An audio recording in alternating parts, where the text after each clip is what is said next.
BSF जवान तेज बहादुर के बाद सेना के एक और जवान का वीडियो अब सामने आया है। जवान सिंधव जोगीदास ने खाने और अधिकारियों की मनमानी पर सवाल उठाए हैं। जवान जोगीदास ने आरोप लगाया है कि छुट्टी से 2 दिन ज्यादा देर से लौटने के बाद उस पर 7 दिनों का फाइन लगाया गया। जवान जोगीदास ने यह भी आरोप लगाया कि सेना में कुछ जगहों पर जवानों के साथ गुलामों जैसा व्यवहार किया जाता है। जवान जोगीदास का आरोप है कि उसने इसकी शिकायत पीएमओ से लेकर रक्षा मंत्रालय से भी की, लेकिन उल्टे उसे ही सजा दे दी गई।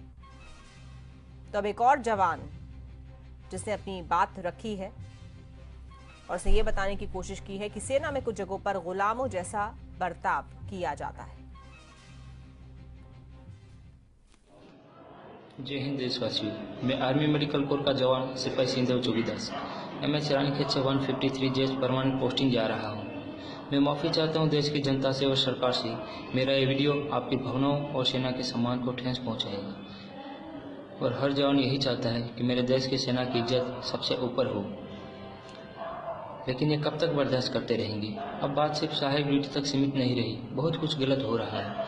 शायद ही 100 में से एक मामला सामने आता है, तब जाकर सरकार जांच के आदेश देती है।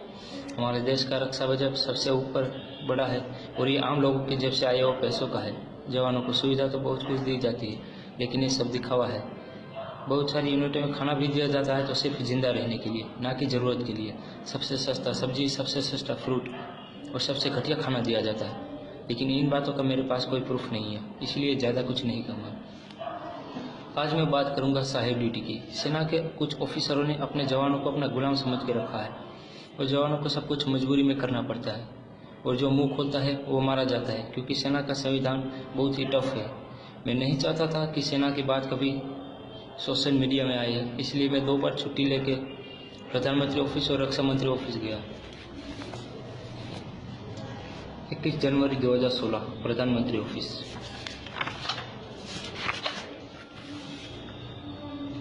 21 जनवरी 2016 रक्षा मंत्री ऑफिस,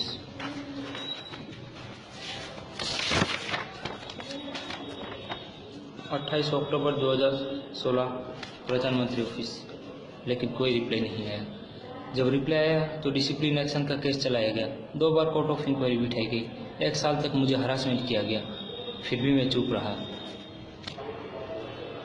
और फिर से छुट्टी लेके दिल्ली गया 18 जनवरी 2017 को सेना भवन, लेकिन किसी ने अंदर नहीं जाने दिए। फिर एक लेटर लिखा जनरल बिपिन रावत साहब को, लेकिन कोई जवाब नहीं आया और आखिर में मुझे चार्जशीट से नवाजा गया, क्योंकि मैंने ऑफिसरों के खिलाफ लिखा था। 2 बार ऑलरेडी पनिशमेंट दे चुके थे और आखिर में एक अच्छे कमांडिंग ऑफिसर के अंडर में रहते हुए 14 दिन पे फाइन दिया गया। अगर हम लोग किसी भी ड्यूटी करने से मना करते हैं या कोई कानून तोड़ते हैं तो तुरंत पनिशमेंट दिया जाता है, लेकिन जब अधिकारी लोग सारे आम कानून तोड़ते हैं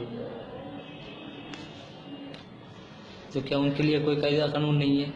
इस केस का एंडिंग और सबकी खामोशी से तो यही साबित होता है कि सेना का संविधान सिर्फ जवानों के लिए ही बने हैं, ना कि ऑफिसरों के लिए। पूरी सेना गलत नहीं है, लेकिन कुछ ऑफिसरों की वजह से पूरी सेना पे कीचड़ उछलता है। हमें दुख होता है कि दुश्मनों की बजाय हमें अंदर ही अंदर आपस में अपनों से लड़ना पड़ता है। ये बात सच है कि इसके बदले हम ड्यूटी के बदले में हम पगार लेते हैं, लेकिन हम अपनी ज़िंदगी का सबसे अहम समय हम सेना को अर्पित करते हैं।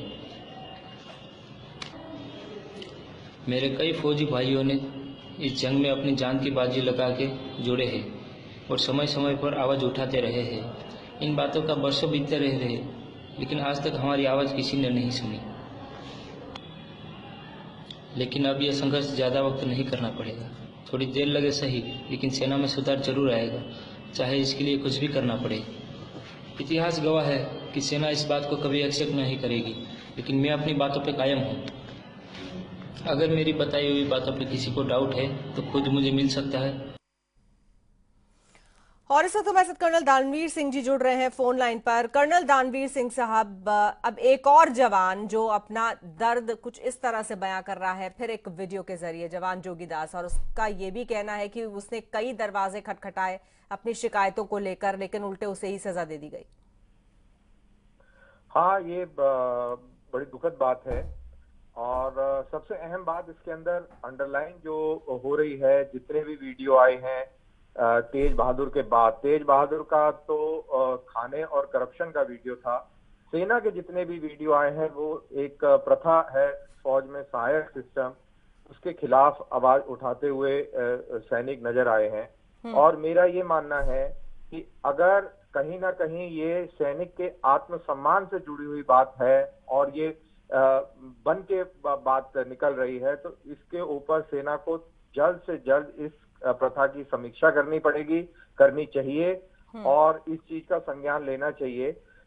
जहां तक इस पर्टिकुलर सिपाही का सवाल है, जाहिर सी बात है काफी पीड़ित महसूस कर रहा है, काफी अनकंफर्टेबल महसूस कर रहा है। लेकिन हैविंग सेड दैट, इसके पीछे भी क्या कहानी है वो भी पता करनी बहुत जरूरी, क्योंकि कई बार मैंने ये देखा है कि सेना में जब कई सैनिक जो है वो फौज छोड़ना चाहते हैं, बहुत लोग छोड़ना चाहते हैं। मैं खुद फौज छोड़ के प्री मैच्योर आया, ऐसे बहुत लोग हैं जो कि फौज छोड़ना चाहते हैं।